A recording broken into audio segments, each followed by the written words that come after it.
no, mga naka-jogging, naka-full, no? Complete battle gear. Mutuo ka na kung asa mang tagaron, hindi ni mao ang last o hantod dire na sa itong ginatungtungan garon, ang dabawin nyo na pag-iikasaka na pay-abton na mas taas pa kung asa mang tagikan garon.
Mutuo ka na kung asa mang tagaron, hindi ni mao ang last o hantod dire na sa itong ginatungtungan garon, ang dabawin nyo na pag-iikasaka na pay-abton na mas taas pa kung asa mang tagikan garon. Ako mo remind lang ko, inundol na ako sa inyo itaghan ng tagere. Dahil na ang Davao karon, di pa rin ito sa unang gamay pa ko, mga kaubalan ako na rin, nakadaghan na ta. Pero, nindot ng yapon na itong lugar, tungod, pinatay pagkiusa. Importante kayo ang unity na ito. Kung ato ang kusog po, atong strength, kaya nasa itong pagkalahi-lahi, our strength is in our diversity. Sumuon ang dimana na ito, na kita, ang tuon ang kita permitit tinabangay, walang mutumba sa dabawin niya. So, di kayo nagkatugayo ng ang istorya. Kung tinimita na ba, para mahumala ito gari karon, unya gabi, napay showdown. So, kaning nakita na ito gari,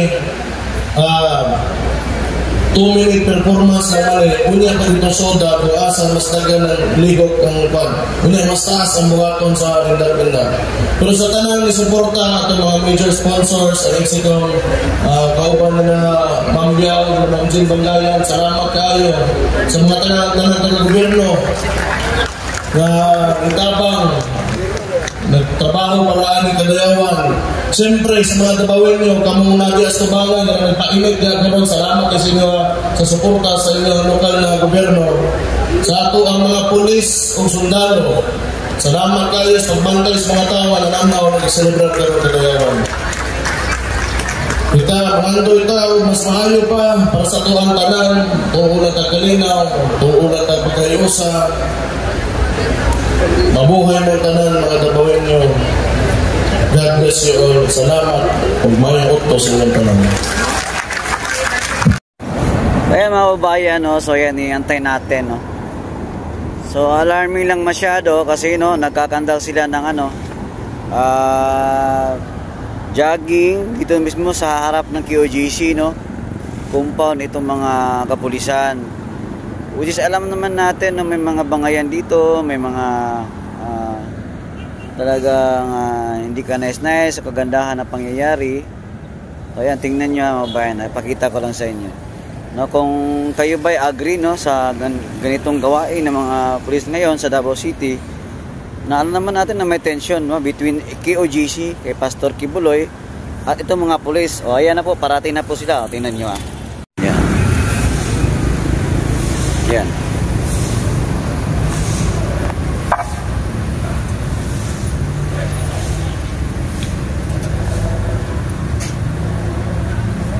So ayan ang bayan, no, mga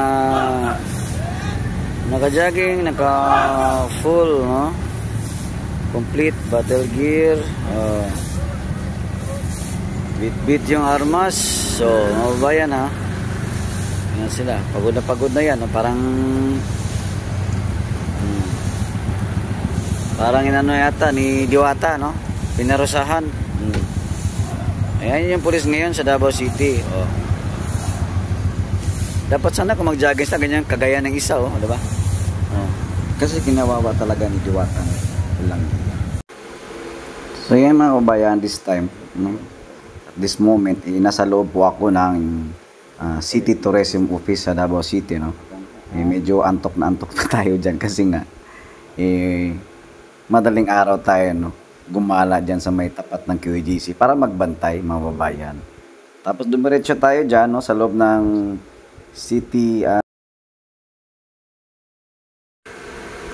So nagulat ako, mga babayan, no? Pagpasok ko rito, ito pala ang mga, no, top 12 priorities ng isang, no, Duterte administration or kay Baste. Mga kababayan, no? Nakita nyo yan, no? Una, mayroon tayong poverty alleviation. Pumapangalawa yung agriculture and agribusiness, no? Grabe naman itong mga Duterte. Infrastructure development, health, business and industrial support and development. Grabe mga kababayan. Meron tayong good governance through innovative ICT. No? Ito pala ang sikreto ng isang Baste Duterte sa pamumuno ng Davao City, mga kababayan, no? Diba? Tourism and Development Support Services, Disaster Risk Reduction and Mitigation, mga kababayan. So marami po, no? Kaya pala talagang nagiging number 1 tong Davao City in terms of good governance, no, sa ating bansa, sa Pilipinas, kasi ito pala yung 12 priorities, no, na sekreto ni Mayor Baste Duterte dito sa Davao, no? Alalahanan niyo po na bagitong-bagito na pagiging mayor, no? Pero nakikita mo yung pagiging aggressiveness niya, no? Pagiging makabayan sa Davao City. So yan mga kabayan, no? So yan, nandito tayo, palabas na tayo sa may City Tourism Office. Ayan, kung nakikita ninyo, ang ganda, oh. Ang ganda. Okay. Nakikita nyo yan. Hi ma'am, good afternoon. Andito po tayo sa City Tourism Office, mga kabayan. No? Happy Kadayawan sa Davao.